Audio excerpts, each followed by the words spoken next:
everybody again. It is K.Ho of Vanguard Properties, and I am here to show you yet another home.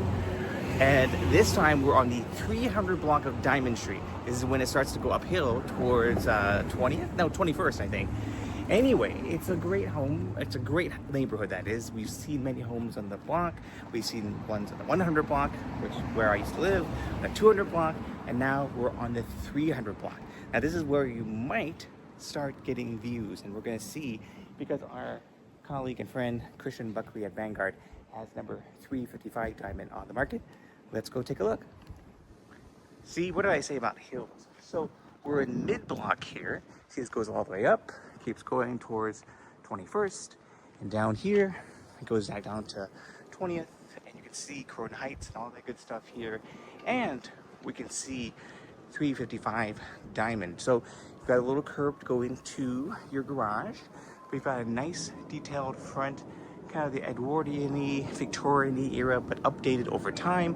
I like this little tree here, and of course some of these other homes here are quite spectacular because the views that way are kind of amazing, and the views this way are kind of amazing too.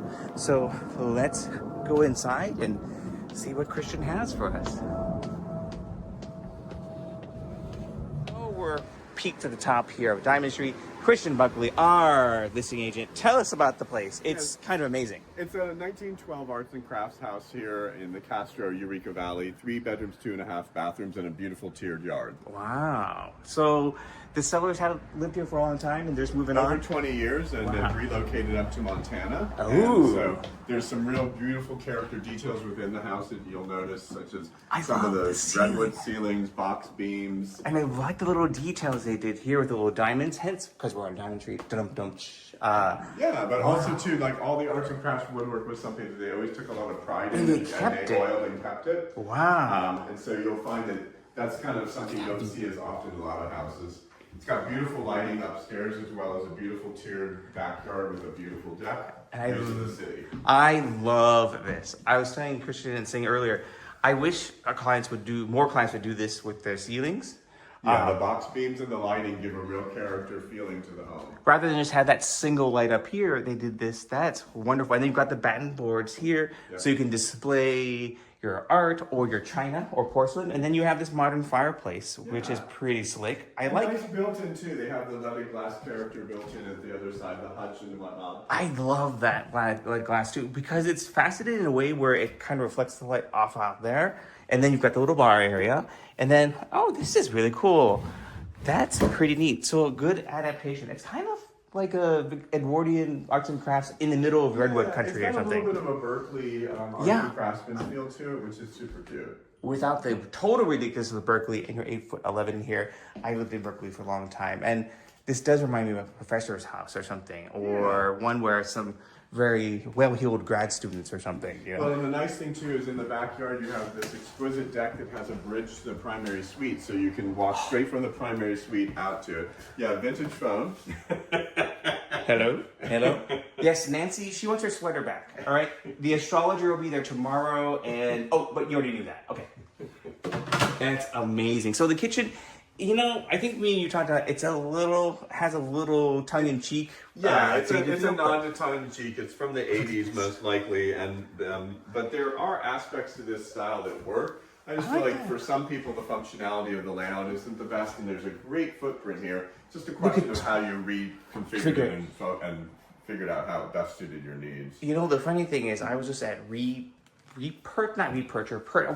there's a new cabinet store, not so new store in Design Within Reach in the new location on 17th Street. Yeah. And they have these cabinets that were all very European style and whatnot too. Right. And they look like these. I was like, really? So it's kind of this retro. But you can also just change the faces of these and put new countertops on. Yeah. This does have a down vent. It's a brand new KitchenAid downdraft fan. So it goes down there, and it goes down there, and it's gas. It's great. I just can't get over this. This is great. And as I was saying before, it's a screen door. So I went to, I really like this little pattern too. Well, in case you have a pet and they're not bouncing through the screen and you're having to redo it every couple of weeks. And then is this, not a Dutch door. This is not a true Dutch door. It could be a Dutch door. It could be maybe a Belgian door or something, right? Yeah. And then let's take a look at this, and I'm gonna go upstairs in a second, but the deck, it's kind of killer, right? It's amazing. It's amazing. The one thing they did not do is railings on the deck, but we have a quote to do that. Whether you wanted to do glass or wood, obviously it's a preference. Yeah, well, I love the maple. Thanks, Christian. Let me go up here and we'll take a look. Thanks. So, let's see what view. Oh, you get a great view. Oh, wow. It's crazy to think you're in the middle of the city. And you can see everyone has solar panels. And then I love their Japanese maples, hydrangeas, and they've got some great begonias back there. And over here on your side, you've got lots of potential to do more. Some people might put a hot tub there, or a little pergola, or a little sitting area here, a veranda. And then you've got nice flowering plants. Take a look over here, your view of Sutro Tower. Kind of amazing. And then once you put your handrails in, I'm not sure what you would do. Glass could work, but glass is expensive and you have to maintain it. See, they have glass over there. Or you could just do a metal railing here. Oh, look at that. Oh my gosh, look at their little cottage there. Let me see if I can zoom in on that. Okay, I'm gonna zoom in. Oh, look at that, that's so cool. I can imagine Peter Rabbit living there or whatnot. There you go, sorry about that, zooming, but that is really neat. But back to you guys here. And I like how they have a little stair step fence, and look up there. They have a little, almost like a tree house up there. And you're right in the middle of the city with these Monterey cypresses, which can get out of control for a little bit, you know. They have some black bamboo here. They've got some other plants too. And oh, look at those aloe plants. It feels like if you didn't have that in the background, it might as well just be forest or grassland. Okay, and the tower too. Anyway, let's go. Well, actually, we'll go upstairs this way through the catwalk. So we'll come down here. Nice little grass area here, or a little garden. You could even do like a little pond or something. And you've got some nice roof lines. But let's go in here through the Belgian door. Oh, look at this. Oh, wow. Some more of the redwood ceiling here. I do like it. It's quite clever. Doing this little insert here. John Moscalco does those, obviously, with track lights and a different scale. But here, wow, look at that. That's what he meant. So you've come up from the stairs. Let's get to over here. Oh, and there's a little balcony over there too. So you come up from down below, up the stairs, under this big skylight above that we saw from outside. And you've got 3 bedrooms. First bedroom here. Gosh, that is pretty clever. You know, in terms of that, it's nicely stacked here. And like you said, you've got this little balcony. Hello, down there. And you could close it off if you wanted to, but if you kept it as an office, which it looks like they've kind of staged it in that manner, you could do double pane windows facing diamond, which is what you want. Screens beyond, also very nice. Black shutout, blackout curtains, and then you've got a little your radiator heat here. Not sure if it's electric or not. It might be a boiler. I'm not quite sure. We'll check downstairs. And you've got this nice little minimal crown molding, and you've got a glass door here, and you've got 8'4" ceilings. I made it bigger so you can read it. Now on this side, you've got a little linen closet. And then in here, you've got the bathroom, which is a little channeling the 80s, but also not really, because you've got, look at that, that's clever. And then you've got this great bathtub here with a view out towards the yard. The windows here, the mirror here with the Hollywood style lights. But it's cute. And then you've got a little shelf here, functional, practical, pencil sink, and your toilet. You could redo this or update this for a pretty, good amount. Typically, those renovations and materials are about $5,000 to $10,000, and they're good material stuff. It's just the labor and permitting that sets you back a little more. But it all depends on what you want to do. So that was the bathroom here. Here's the second bedroom. Similar style. I like that ceiling treatment. It's interesting where you get texture. You've got the lighting again above, and then you've got a closet on this side. It's electric, by the way. Nice closet in here. Nice baseboard as well. Your outlets are in the baseboard, and their electric heater again. And then this similar view as the room next to, and double pane windows. Pretty quiet. And then we're going back to the primary, which we saw, but we're going to see in a little more detail this time. Remember, we came in through the Belgian door. Here is your walk-in closet.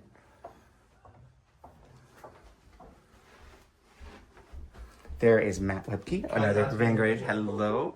Oh, look at it is. It's kind of like a Russian river or wine country type of home, you know? So then you've got your primary bathroom here. It really does channel that. Oh, I do like this sink. Nice. I'm not gonna turn on the water because people are saying, hey, don't turn on the water, but I'm gonna take a picture of that because it's pretty neat. Oh, wow, but look at this bathtub. Now that is something you don't see every day. With this big skylight above, and then you've got this really rich color below. Interesting. I might just change the tile out, but I kind of might think about keeping the tub. And it's really clever. And again, you see outside, and let's look through here. Very functional as well. And you've got this great redwood. It's pretty. It's pretty. It just feels really grounded and naturey here. Even though, again, you're in the middle of the city. You are smack dab in the middle of San Francisco. Now let's see if we can see downstairs into the parking, and then we'll call it a day. But it's a really pretty one. I mean, I might have to take a picture of this again. It's really unusual that you have all these. It's a personalization, which is different. I think that's what I like about this home, because it's not your cookie cutter one. Now, it could easily be a cookie cutter, and we're guilty of doing cookie cutter home updates for our clients or to get ready for market. But this one, it has something with it. Now you can update it. You can do some with the electrical, with fixtures, with some of the finishes, maybe the appliances or whatnot. But overall, I think it's really nice and strong. And you have this here too. Let's see if we can go downstairs. Oh, I have to show you the other bathroom here. Oh, there it is. Let's go here. Let me show you the bathroom here. Little laundry area up here, and then here, half bath. That's a great view of those kangaroo paws out there, and some nice flowers as well. Okay, now, sorry about that, go downstairs. Good location houses, and this has a really pretty backyard. So, let's see. So down here is, oh wow, it's actually a lot bigger than I thought. Because, oh wow, okay, so you just, oh, that's where they put their laundry. So, some mechanicals, hot water boiler, and you can see distribution system here. You see your laundry here. You see the exhaust out there, and then you see a power panel breaker down here. And then you've got storage, lots of storage. I thought there were bunk beds at first, but storage. Let's see how tall this is. Yes, I'm gonna bend down to see how tall it is. 7 feet. And this side, you see parts of the foundation. Back there, let's see, you have more, but concrete, which is good, is what you wanna see, especially on a hill like this. And you had some concrete there, and let's go down. And it is internal garage access. A bit of a climb up because remember we're on the hill. But here, more concrete, gas meters up there, door outside, and then your garage. Now your garage, let me put it back down. You've got this open here. You got the entry stairs above. And then you've got your garage here, and you go out this way. So a little bit up here, a little there, but if you have a sport utility, you can navigate that pretty easily. The garage is very concrete, very bunkery in a good way. 21 feet from this point, and then let's see, width-wise, 7'10", and then from this, let's measure from here. 6'8", and back here you can see more of it. More concrete. I think they must have added this because it looks relatively new. And you've got lots of bolting to hold the decking up above. Nice storage as well. You've got another light here if you need. But yeah, pretty, kind of really surprising. Christian did say that it's gonna do really well. They've set an offer date. Oh, and by the way, drainage here. So that means all the water that comes down drains into here, which is great, and it goes out to the street. That's what you want. And big water main here. Looks like it's about an inch, and it looks like it's copper. That's good. Water pressure, at least in our part of the neighborhood, is very strong, and it should be strong here. And look at that steel beam across there too. So this was something they added, and they did it to survive and to last. But yes, so that's a long tour. I didn't think it'd be this long of a tour, but there was much to see at this pretty cool house. It's really surprising, and I love this. That's why I do. So as we crawl back through this part, we'll come back to the light part here. I add some lighting in here, and voila, we're back at the Redwood home. It feels like we're Redwoods from the 80s, but we're updated here, and it's a great neighborhood, as we know. Christian, thank you so much.